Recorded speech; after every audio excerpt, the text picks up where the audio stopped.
Hello and welcome to another episode of PPC Town Hall. My name is Fred Valles. I'm your host. I'm also the co-founder and CEO at Optmyzr. So we're back for another episode, and this time we wanted to talk about something that's near and dear to all of our hearts, and that's reporting and competitive analysis. So as we all know, PPC, we're not the only people doing it, so we have to stay on top of what our competitors are doing. And then based on what we find, we have to set up our strategies to do optimizations to stay ahead of the game. And so that involves a lot of reporting. There's both internal reporting, the type of reporting you'll use to figure out what to do next so that your client will be happy. And then once you've produced those great results, obviously you want to tell the client about that. So then it comes to external reporting. So that's what we're going to talk about today: internal reporting, external reporting, as well as how you bring all of that together to do some competitive analysis. And then Google has been making a bunch of changes in the last week. Some things actually that are pretty important that many of you may not have heard about because they just posted it on the developers blog and really not much else. But, that'll be our surprise little extra segment here, and we'll talk about that too. So with that, let's get rolling with another episode of PPC Town Hall.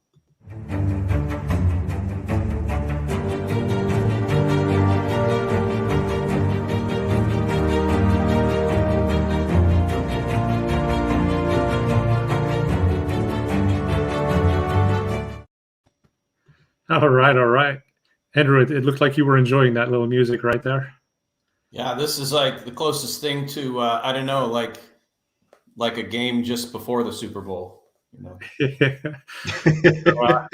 the Super Bowl is next. But folks, thanks for tuning in and watching Andrew and Steven and myself. So Andrew, Steve, you've both been on the show before. Thanks for coming back on. Let's reintroduce you for the people who haven't met you and tell us where you're calling in from today. And at the same time, anyone watching, if you want to use the comment section, tell us where you're calling us from or where you're watching from. That's also going to be the way that we take questions because we are doing this live. So we're going to get into some pretty cool topics here. And if you want to ask Andrew and Steve some questions, that'll be your way to do it. So we'll start with Andrew. Good to see you again. Where are you today? Hey, Fred. We've known each other for a long time, so I really appreciate you doing this.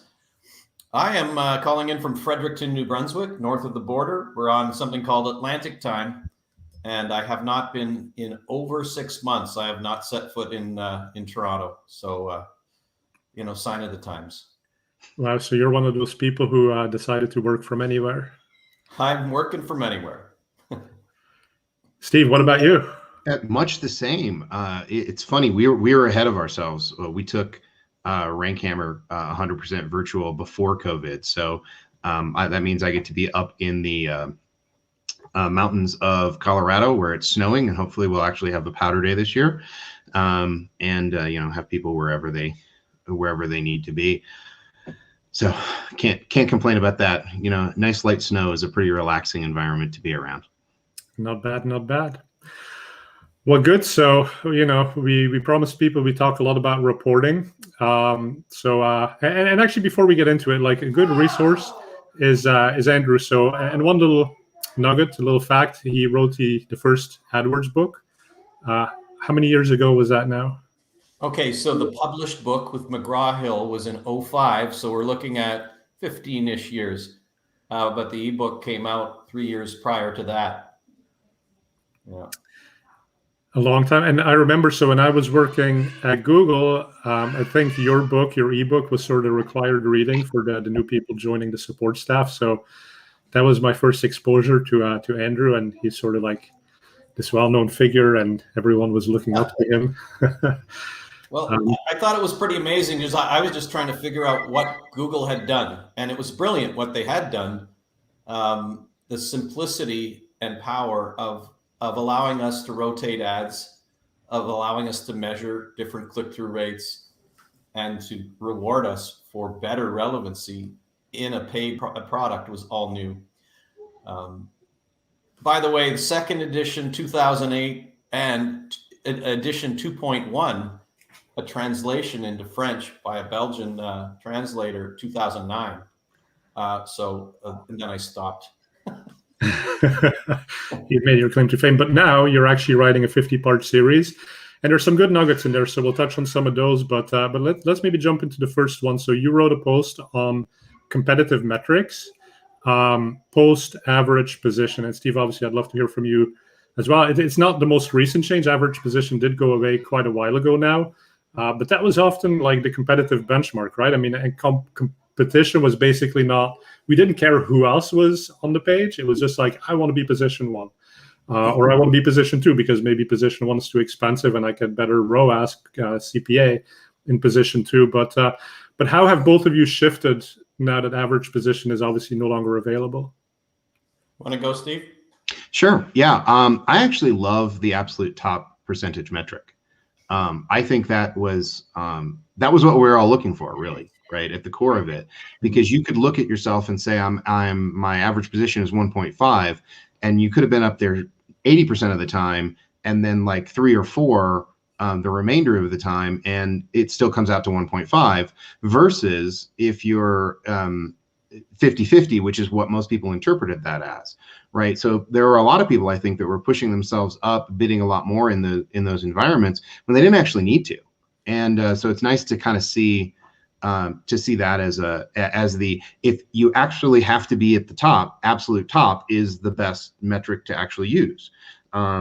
The reality of it, though, is that's not always the best metric for us to use anyway, because like you say, ROAS is the king of it all. How are we doing in terms of our profitability and everything that's associated with it? So I do really love, I actually really like the change. I think it's easier to explain to someone, especially the competitive, the brand searches, those sorts of things, because absolute top means something to somebody. That's position 1, period. End of story. It's really easy to understand. Mm-hmm. The rest of the metrics are a lot harder to understand for people, though, and I tend to ignore them, at least when I'm talking to others. Yeah, and I mean, so Andrew, you were also referring to how great it was to have an advertising system that would tell you click-through rates. And it's sort of funny, right? Because Google trained advertisers and us who've been doing it for a long time to really care about these metrics, and average position was something we cared about just because it was there. And it was like a newspaper wouldn't tell you exactly what page you were on, and like all these metrics. And we love numbers, right? Because with numbers we can optimize. Okay, so then it was CTR, and then Steve, you were saying, well, we can have positive return on ad spend. But ultimately, I find it so fascinating that so many advertisers don't really think about, well, what is that next level? How do we really connect it to the business? Because, I mean, I don't care about cost per acquisition. I care about people subscribing to my software, right? I care about how profitable that is. And so it's like you have to really take it down to as far as you can for the business. And then there's these vanity metrics, average position, even top impression share. It's like, what does it matter if you don't make profit if those clicks are too expensive? Mm-hmm. Yeah, so Steve mentioned how much, excuse me, how much he liked absolute top so that you wouldn't be necessarily overbidding.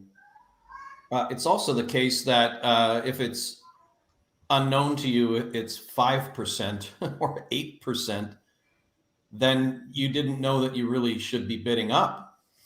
And I'm seeing a lot of times where you're not cracking it ever. So, you're sort of happy with your bid, but it is 0 to be absolute top. So that, all of this, obviously we all agree KPIs like ROAS and profit are more important, but we need to know about the auction. And it, for advertisers who don't understand the competition, it really slaps you in the face. You have to recognize that, hey, the others want those positions too. And that's what PPC teaches you. In this auction, are there cracks where we can get enough of what we need, as opposed to thinking we'll just have easy sailing, right? And do you still find those cracks, Andrew? I mean, it's like in the old days, you could buy typos as keywords and Google didn't automatically show ads for that. But now with so much automation, it feels like if there's a good click to be had, Google's going to be selling that to as many people as it can. And like those cheap opportunities and that arbitrage is basically not there anymore. Yeah, and when you look at it from the perspective of the US auction, it's so developed that would, and half of our clients and our revenues are from the US, but it can be a different picture. So I will give you a couple examples. And one thing is, I think that others just doing it wrong, despite automation, despite everything else. And and I'm loath even to give away what they're doing wrong. But, you look at an Auction Insights report, and we can come back to that. What they're doing is they're limited in budget. Let's say they're a local business, successful string of chiropractors, and they don't know what they're doing, and they're doing okay with this. But the fact is they have a limited budget every month, and then the bid level at that limited budget is sky high. So then they're limited by budget. They only show up in the auction sporadically. So a lot of people are doing things wrong enough that you can find those cracks. And if not, you're just trying to minimize the damage. So things like, in that example, backing out to your geo segments. And instead of just knowing where your customers are generally, you're going to have to bid those potentially with extreme precision and potentially give up on most of the metro area and then just bid way up on your tiny little radius, etc. And let's talk, and I'd love to hear from Steve on this too, but are you sort of alluding to, segmenting your campaigns and then, so you're saying you have a limited budget, right? Limited budget, so you have to decide where to allocate that budget. And so you say there's a certain geographic zip code, for example, where I do well. So are you saying like you're going to go manually after that, or do you trust the machine and TCPA or ROAS bidding to handle that for you? So doing it for a business I owned or knew the owner, I would start manual. I would work really hard on it and tweak every little bit. If we can get the automation to work later on, then fine. But we're learning so much about the competition and about ourselves in the early going. Yeah. Steve, what about you? Oh, I was going to say, I think Andrew's got the right idea. Feed the machine as much as you can manually and let it advance the learning, and then switch yourself over at that point, I think is always the wise thing.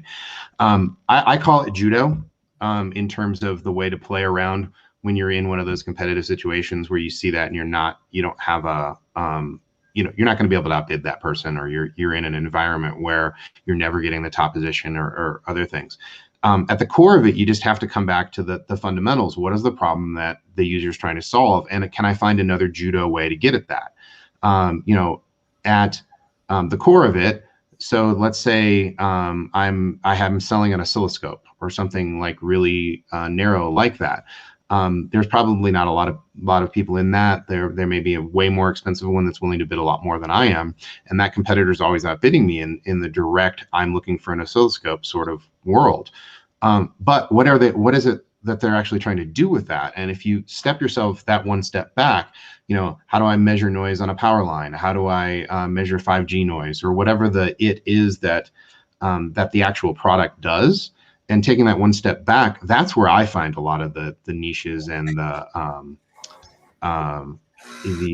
cracks, I think you called it, Fred, for things. Finding those can be hard, but that's where being a better marketer and thinking better about marketing makes you better at PPC in the first place, right? What is the problem we're trying to solve? And step away from it, just trying to, hey, here's our brand new shoes, let me show you those kind of things that I think a lot of us think in that mode. Yeah, makes sense. And by the way, why is Steve someone we should all listen to when it comes to marketing? I didn't do a proper introduction, I feel, of you, but your agency won Best Small Agency at the US Search Awards. And Steve has been a really long time speaker, a lot on the topic of scripts and account automation.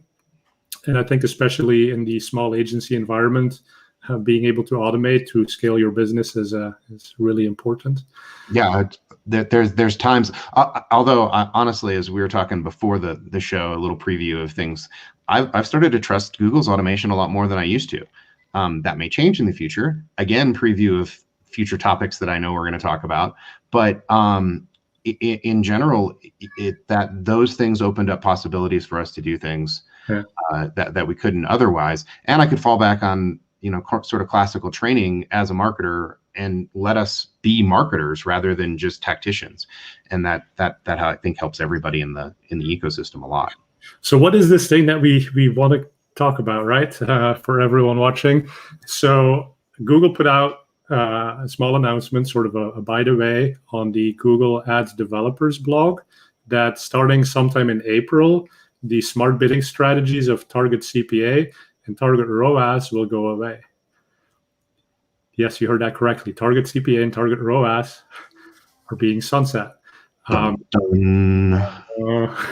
Yeah. So check out the Google Ads developers blog. But the good news is they're going away. They're becoming absorbed into maximize conversions and maximize conversion value. So these are two of the existing bid strategies. Those two bid strategies will get an additional setting so that you can put in your target CPA for maximize conversions and target ROAS when you're doing maximize conversions value. So what Google is sort of saying is the ads being sunset, but it's just being absorbed. Functionality will not really change. I think there's always nuance. So let's talk about that, right? What's your guys' first reaction to this announcement?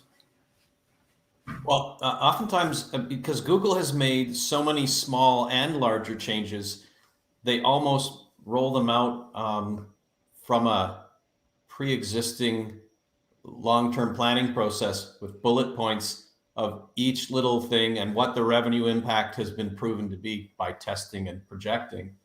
So Google is not unaware of the revenue impact of that change. So it's interesting how that might fall out. For a lot of us, it means limiting budgets because we think that this maximized settings are budget aware, and we aren't quite clear on how it works, and we're not ready to give carte blanche necessarily to Google to maximize anything. Meanwhile, there are a lot of accounts that include display, that include even app inventory on display. They include novice account managers asleep at the switch, big agencies that aren't managing the account always, not in every case. So have they figured out that a lot of people won't really notice? And so that ultimately budgets will increase and more diffuse. Interesting. And are you sort of saying that people will make the switch, or they will be automatically switched into the new system, but there's not going to be a constraint on the TCP or TROAS because people are just not that smart and they forget to do it, and so hence now the budget just becomes the limiting factor? Like, so for a few months, does Google at the sort of at the offending account managers or asleep at the switch accounts, do those budgets maybe not increase? Maybe they increase slightly, but what happens is now Google is able to sell non-performing inventory. I'm not talking keyword search. That's pretty well known. But are they able to sell, once they've convinced everyone to turn on smart shopping or other opt-ins to have display, YouTube, etc., app inventory opted in, do they simply mark up the prices now of less valuable inventory? So whereas, right, this is just sort of a way to sell a little more of the lower performing stuff to people who are unsuspecting. We may not see a change, but it does affect us because now we're using a smart bidding strategy that is less transparent, perhaps. So, yeah, and Sarah's asking a good question. So it's not clear, and I agree. We've asked Google and not quite gotten the answer on that. But can you still set ad group level targets? The initial response we're getting is that that should be the case because they really do see it as just basically a renaming, merge. Yeah, what I've seen is it's more of a merge, right? They're trying to bring those two together, so there'll be a target in terms of what they're going after, and not a constraint. And those two obviously play with one another, right?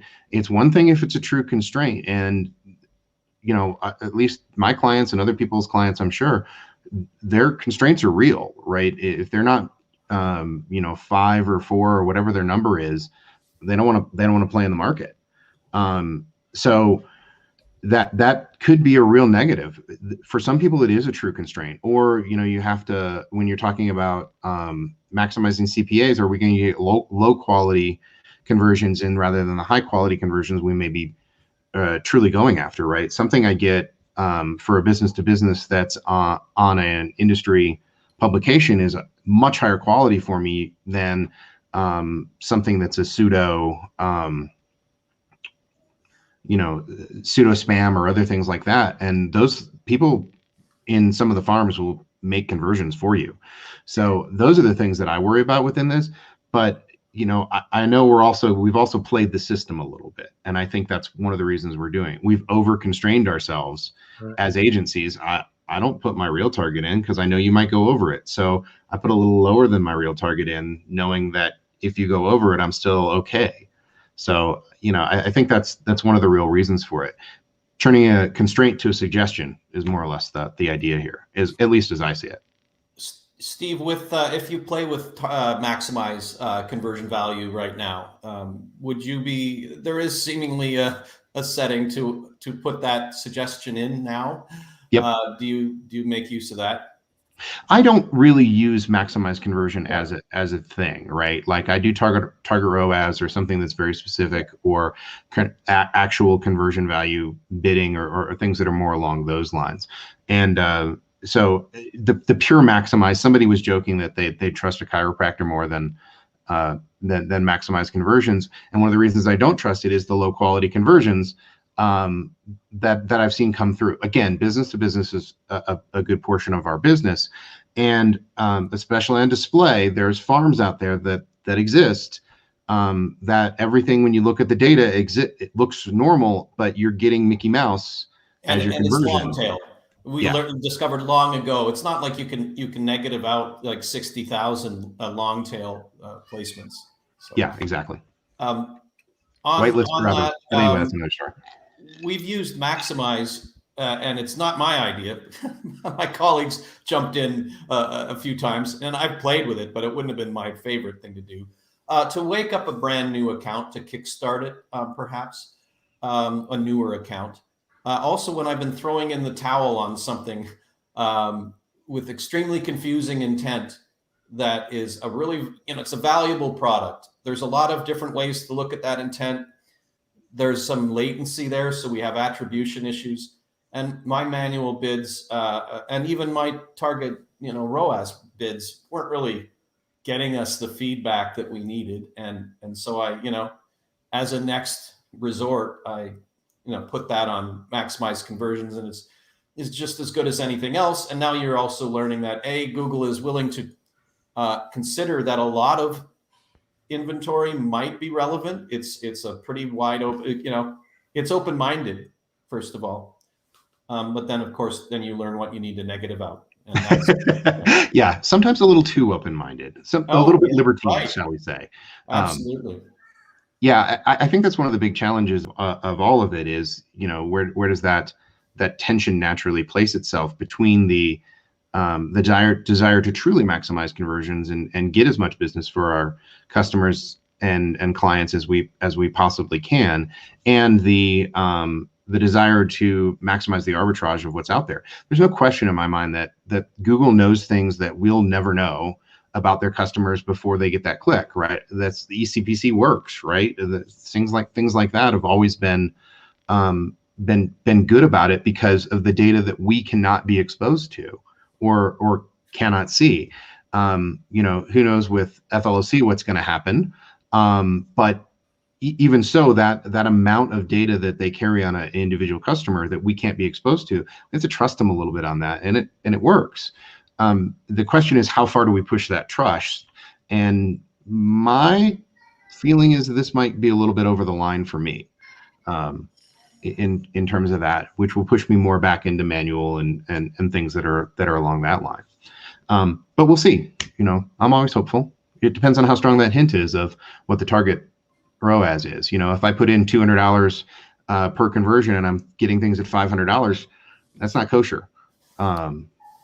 Right, and anything that's looser and more flexible and is really a dial, a revenue team, as Google once called somebody who wasn't supposed to be called a revenue team.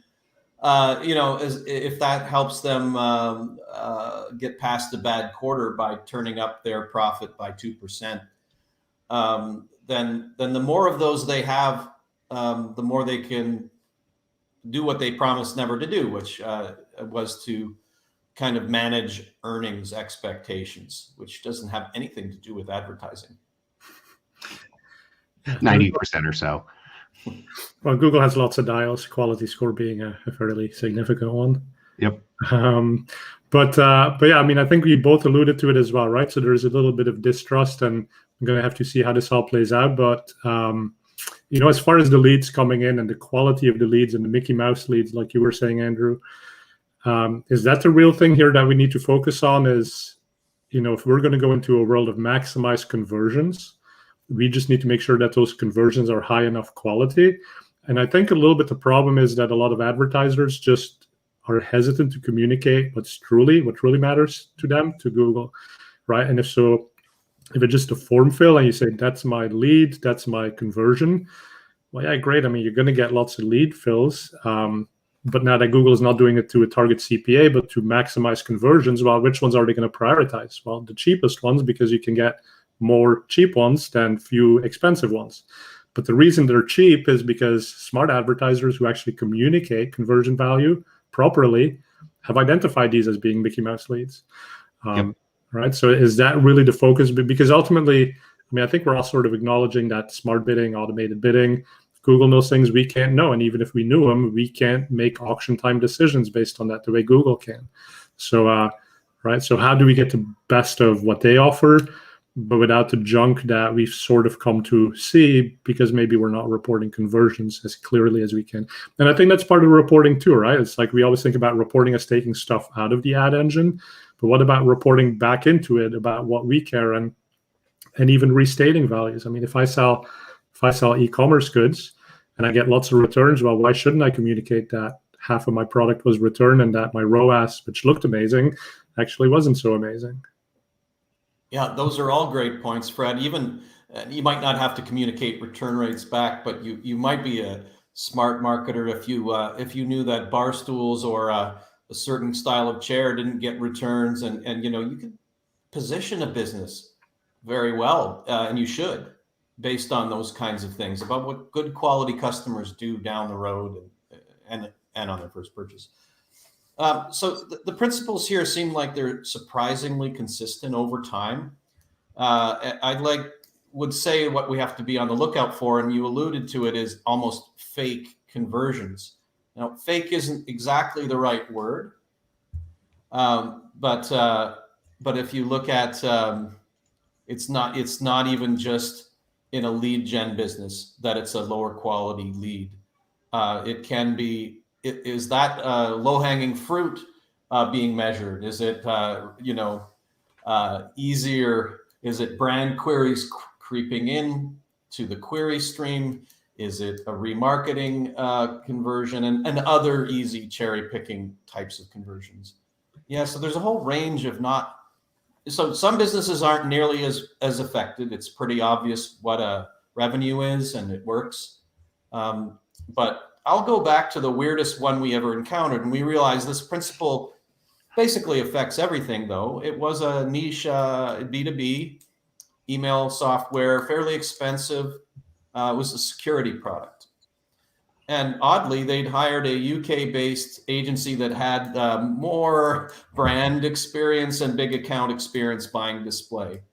So they generated all of these leads from display that were coming from placements in the GDN that were, as Steve mentioned, made for AdSense sites. But they not only generate clicks, but owners of those sites at the time fill out enough forms to make the CPA come back normal. And Dr. Augustine Fu, who's an expert on ad fraud more broadly, can really tell you about it's way more widespread and nefarious in the world of programmatic than anyone can even imagine. So a diluted version of that is just, if the bot sees easy stuff and we need to go after the harder stuff, then now what? We have to figure out what to do next. Right, and you've opened up two interesting topics here, and you've written on click fraud, right? So you're sort of talking about click fraud leading into conversion fraud. I've actually never really heard about conversion fraud, so that's an interesting topic that builds on that. But click fraud, like, how significant is that from your perspective? And is that something that you actually have reporting for in-house to kind of monitor how how much fraudulent or and there's levels of fraud too, right? Like there's malicious fraud, and then there's like misintention fraud, I suppose. How much do you monitor that, and is that a big issue? No, we don't feel like we can monitor it, and we feel like Google has spent many years honing their their statistical anomaly responses. They try to I agree that Google tries to proactively stop click fraud and does have some post facto refunding going on. That being said, certain industries, you can just imagine the scenario. There are jerks out there, and not even this sort of more techie, someone who's really technical who decides to create havoc. More like that chiropractor example, where there's 6 or 7 known people that you compete with, and then maybe a national group that is involved, and there are just a handful of them that's monkey see, ad, monkey click ad, just to be a jerk. So you can't stop all of it. So it really is about marketing results and which channels are less prone to it as opposed to, pristine. Yeah. Yeah. I'm sorry. Sorry, Lucky 31337. You've been providing some really good humorous comments here. So we just opened up another chiropractor one. So we're waiting for your witty reply to that. And by the way, the chiropractor is a disguised vertical. It's a different one. Protecting client confidentiality. Yeah, and now here we're hating on chiropractors. Apologies for the chiropractors listening. For me, in terms of our monitoring of click fraud, I've seen there's some great pictures of like Philippine and other areas, India, literal click farms where they will have 100 phones and they're just doing this throughout the whole thing. So I'm a little bit insane about that in terms of monitoring and looking for it and seeing what's out there. There's a lot of things that we'll never be able to even measure, like incentivized traffic on search partners. That exists, and it's out there. If you want to see some of the nasty stuff that people can do, go download a pay to win game that has the offer walls in it, and play around with that, and you'll see where some of the searches go and what some of the things they're doing, and some of the MFAs that are out there that are just pure arbitrage, and you're just getting random clicks because of their design and things that are along that line. I do that all the time just for negative lists, as best I can. We also have a script. We'll anything that gets over 100 impressions, or whatever number that's significant for the account, we'll have it drop out and I'll take a look at it. So we do a little bit of that, mostly on the display network. It's really hard on search partners, but it does exist. And the problem there is, if it does, what are you going to do about it? At the core of it. Because there's no real negative search partner list. I don't like these guys, but I still want AOL. What am I going to do? Yeah, with that, it's account by account. I think if they come in line with the same ROI, then you keep it for search partners. And if it's just a really problematic vertical, then you have to turn it off. Yeah, it's worth mentioning. I've worked in some pretty nasty verticals which are full of fraud too. So that's another part of it. When we're talking about things to negative out, maybe we should take a little detour and agree on what is the first thing you should do in any GDN campaign, even if it's remarketing. Any tips? I have one. Fire away, and then I'll go. App inventory will crowd out everything else you're trying to do, right?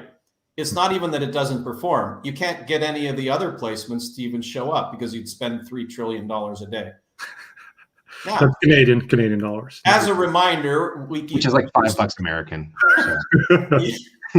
We used to be able to negative that all out. If you don't want apps, if you love the apps, that's for you, right?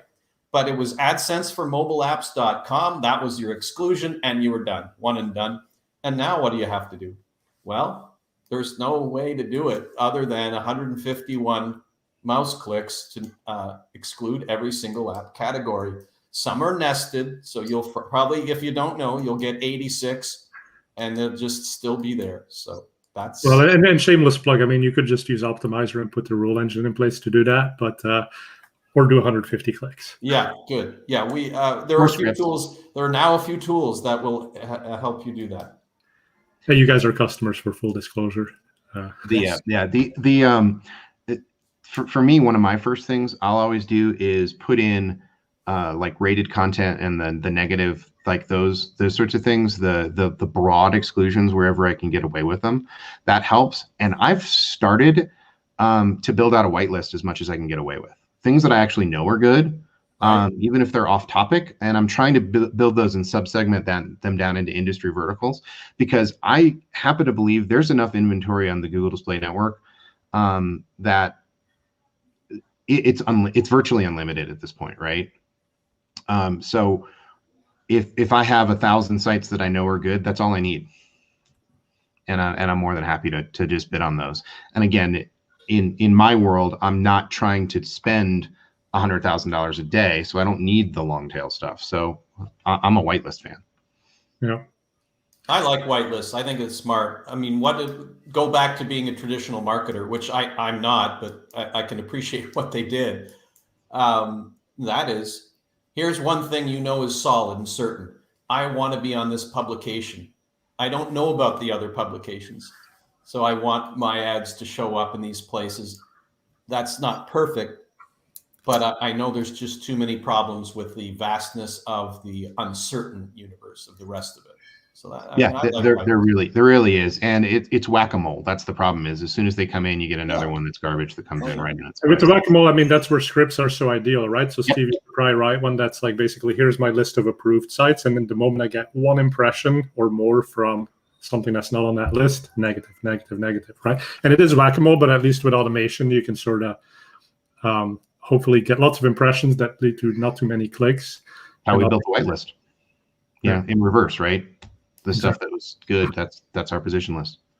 Now, in terms of reporting, I'm curious, and the other topic that Andrew sort of broached was remarketing being the low-hanging fruit of, say, smart shopping campaigns, of really any automation that Google does, right? So how do you detect that they are picking off the low-hanging fruit and not actually providing maybe as good results as they claim that they are? And obviously, the bigger point here is, you could be on a remarketing list because your SEO team did an amazing job and got people to the website. And now the SEM team that has their cookie on that page picks it up and says, well, we'll take that customer the last mile and take all the credit for it.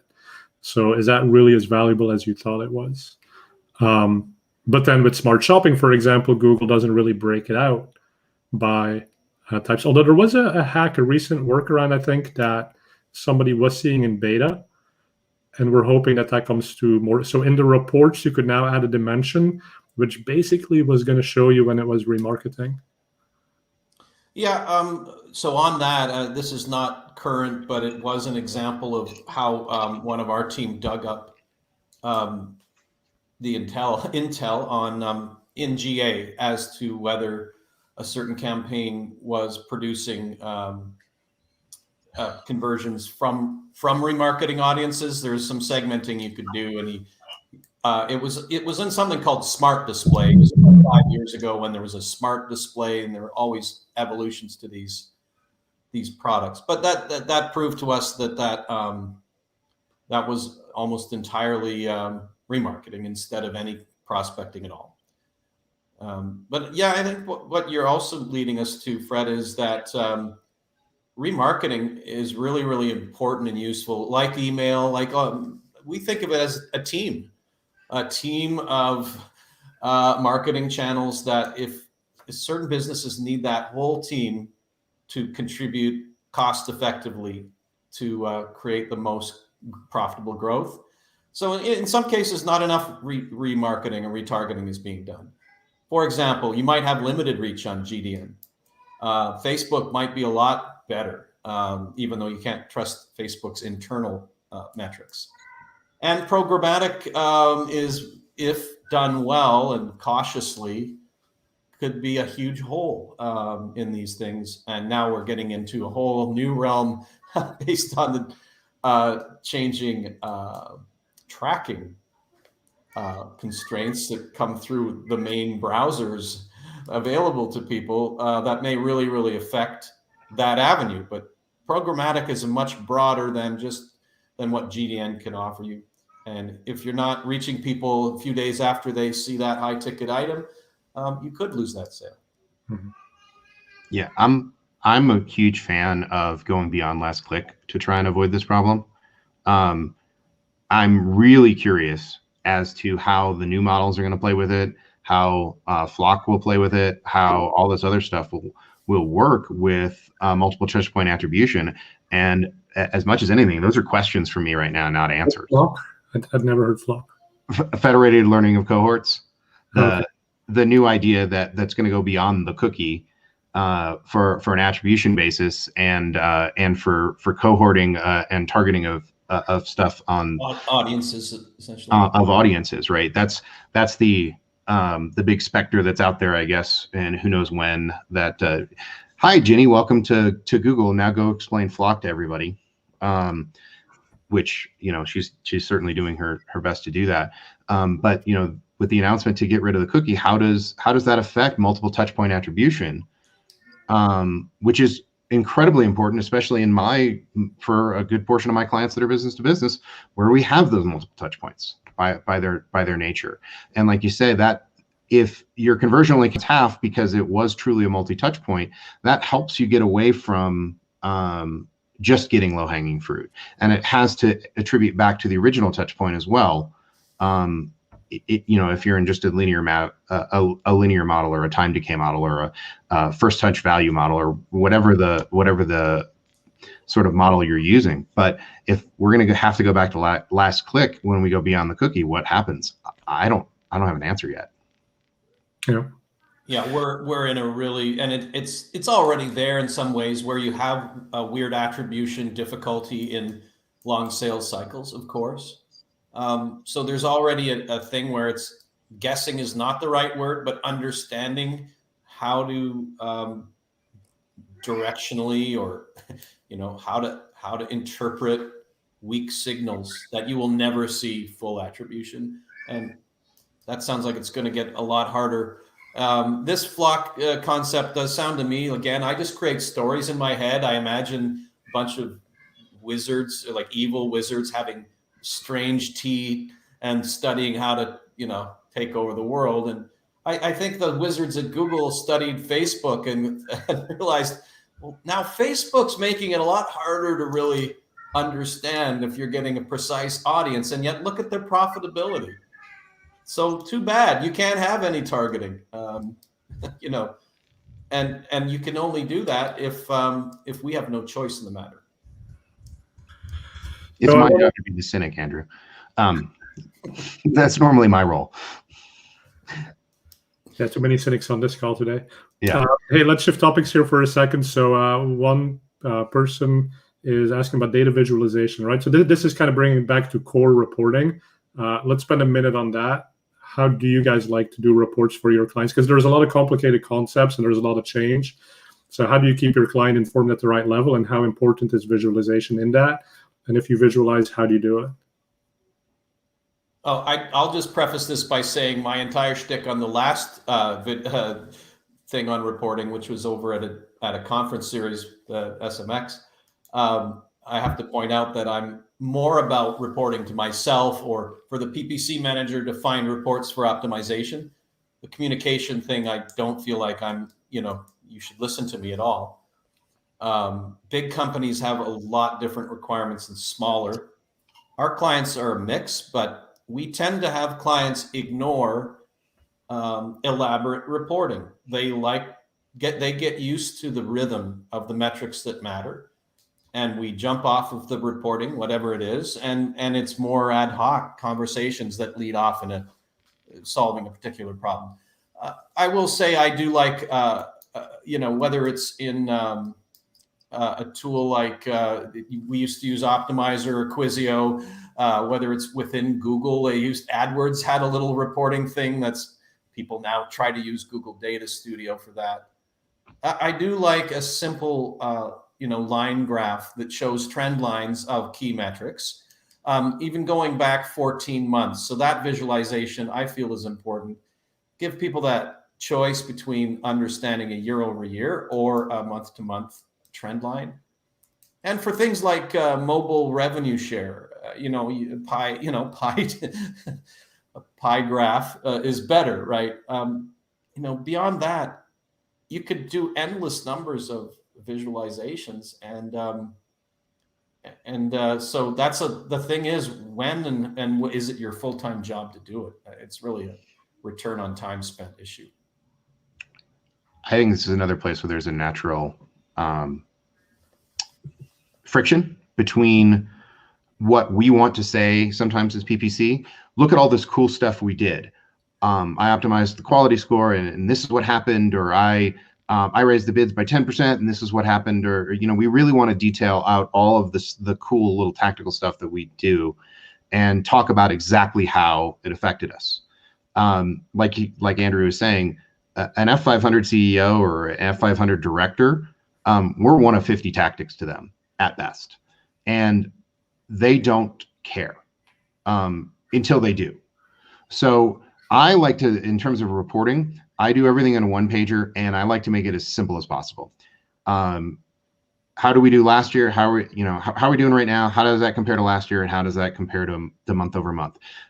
Red, yellow, green, as simple as possible in chart form, see the numbers, and just go from there with the coloring behind it. Keep it as simple as I can. Then if we need to jump into those details and somebody wants to have that discussion of like, all right, well, we were down 10% on our, the CPA rose by 10%. Why? What happened? Here's what happened. And that's page 2, 3, 4, 5. They're ready. And if I never get to them, I'm not upset. That's my reporting philosophy. I like to assume I have 2 minutes of somebody's time, and that's it. If they want to take an hour, great. And I have all that stuff ready. And Data Studio 360 is my friend, because once I've rolled those out for one person, I can pretty much copy it and do it with some tweaks for the next person. And so that helps a lot.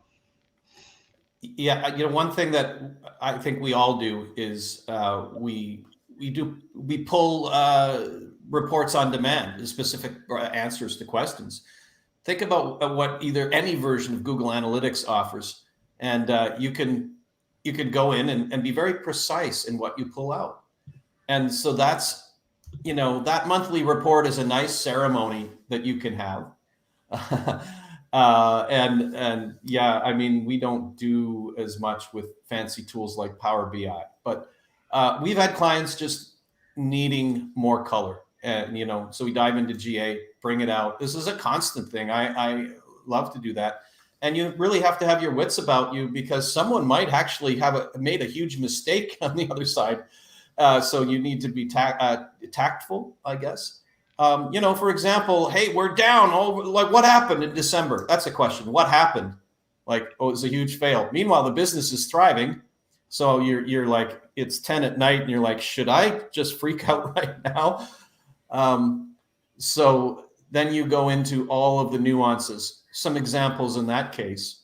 One was that Black Friday's dates were different this year, and December wasn't a meaningful construct, whereas past 30 days was year over year.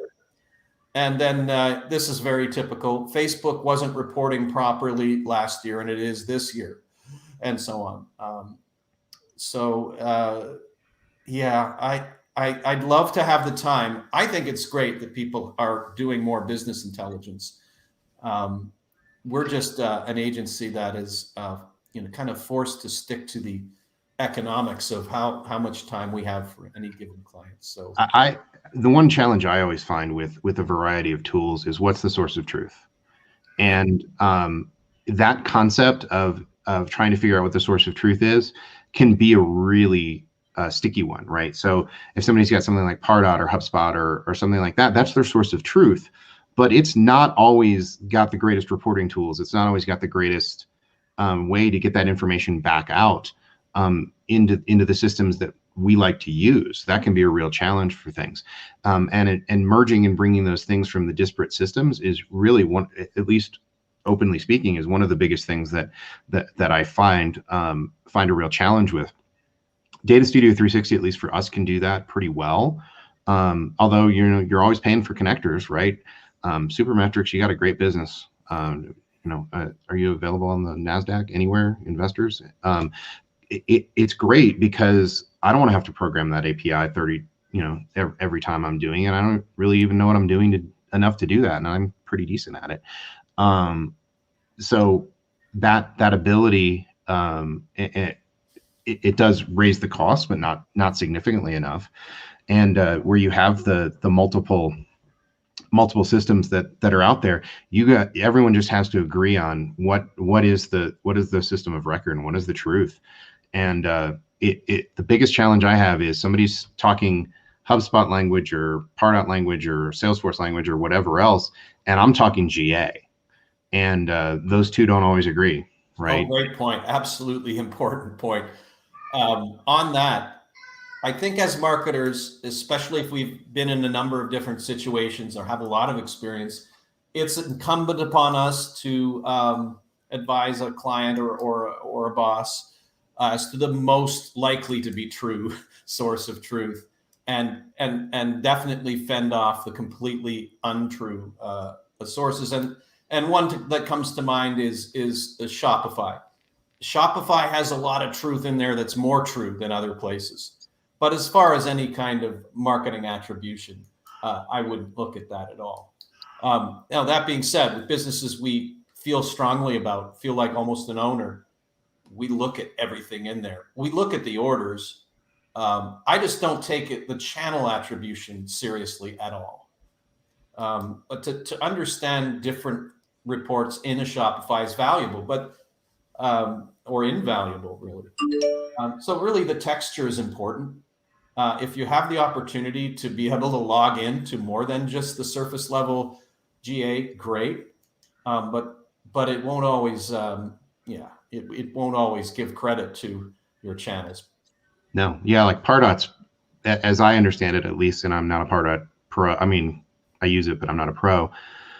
It's first click attribution for the most part, right? So what's the first thing that brought things along? And Google defaults to last click right there. Boom. Attribution just went poof. Well, and then even between Google Ads and Google Analytics, one measures the conversion at the time it happened, analytics, and one measures conversion at the time the click happened, which could be on a different day. Right? So, yeah, the source of truth is important. Hey, one thing we haven't talked about, and I want to kind of maybe wrap up with this, but so you talked about giving reports to your clients, and they asked the question, hey, what happened in December? Could have been them, could have been you, but it could have also been the competition. How do you bring that competition part into the equation? Yeah, absolutely. So that's a no-brainer.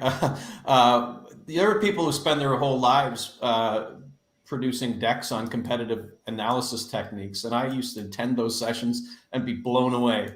But that being said, so with the example I gave, that one wasn't too bad because we're selling some official goods under license, and the competition is not as significant an issue. But with our other clients that have things changing month to month, this year was an interesting one, right?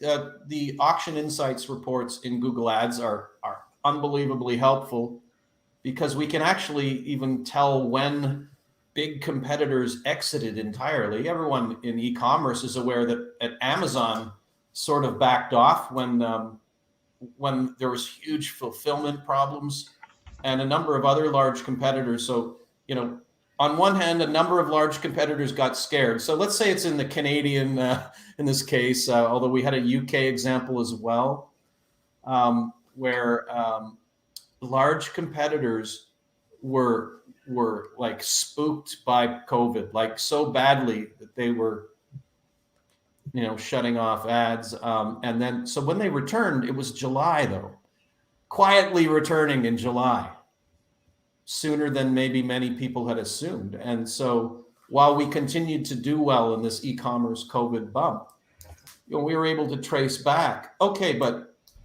within that context, you did face more headwinds as all of the big names returned to your auction. Yeah, in terms of what we do, I'm using the Auction Insights tool is a huge thing. I'm a big fan of it. And the one annoying thing about it is it doesn't have time compare built in. So, that's where the two monitor solution or, two browser tab solution is really all you need to do it. but it's not built in, and I don't know why. But it's hugely valuable. And when you see that one competitor that was, 10% overlap with you that went to 60% overlap, it tells a really quick story, and it's really easy to understand when you see that competitor come in. Then I use external validation. Personally, I'm a SpyFu user. I've always found that to be a great source. And while it's not accurate, it's relatively accurate, meaning no, I don't believe their budget is $3,000 a month. But if it went from 3,000 to 6,000, they probably doubled it, right? In that nature. So I'm a big fan of that for looking for those external validations, and that also you can see what their ad copy has been changing and how active they are on some of these words that they're really actively messing around with. So those are the two tools we're using to tell the competitive story wherever we need to. And the best thing to do, by the way, is to be proactive. Go to SpyFu even if you didn't have a problem. Go to the Auction Insights even if you didn't have a problem, because I think most of us do it when, like, oh my God, our CPA went up 10%. What happened?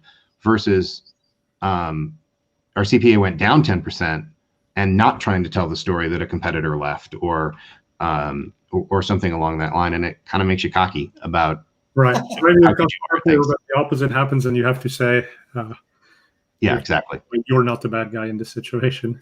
Yeah, exactly. It's not just our savior. It should also be occasionally the reason.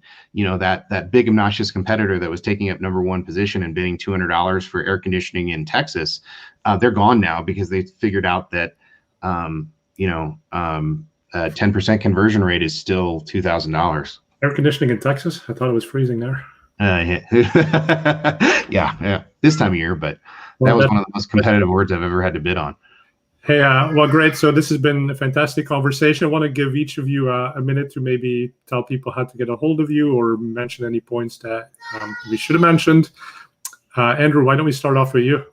Okay, one more point on the competitive stuff. I was helping a friend's business. He's a chiropractor. No, not really, but it's similar.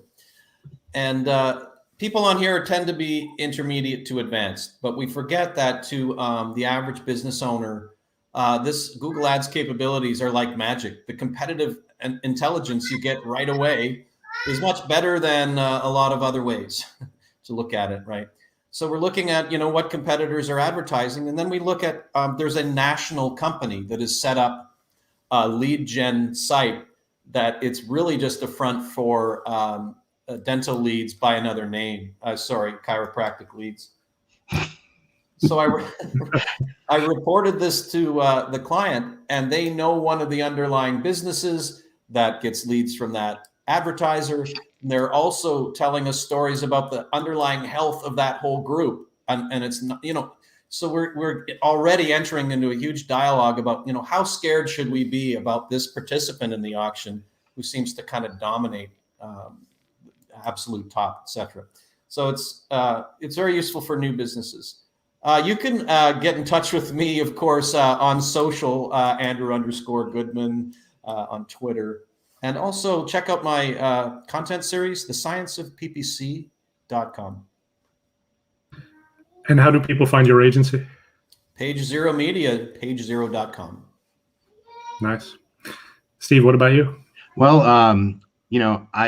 Fred was making fun of me for the fact that I don't update my blog nearly enough. So I won't say go check out my blog, but check out my agency, RankHammer.com. More than often, if I'm posting anywhere, I'm posting on Twitter, and about at least half of it will be about PPC. It'll probably be about wine or shoes or something else too, or mental health, which I'm a huge advocate of. Feel free to reach out to me. I love to hear from folks with just about any question that they have about things. I love to just be there to support people with anything they have. I talk as much about mental health anymore as I talk about PPC. So, happy to help people with anything they may be going through if they just want somebody to talk to. I'm here for that. Twitter is ArmedHammer, ARMOND, because I didn't want that baking soda company to take it from me one day. And feel free to reach out. We're always accepting new clients. So happy to hear from anyone that wants help. Thank you, Steve. And thanks everyone for watching another episode of PPC Town Hall. We're going to be back next week with Learn with Optmyzr, and we're going to talk about how to streamline your workflows with our blueprints solution at Optmyzr.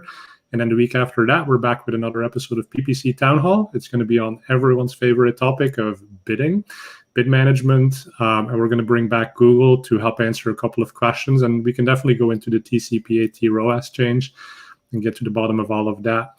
So if you want to see those episodes, subscribe on the YouTube channel. That's where we're going to be posting all of these. But thanks all for watching and for engaging. Thank you to the panelists for being here, and we'll see you for the next one. Thanks, Fred. It's an honor. Thanks.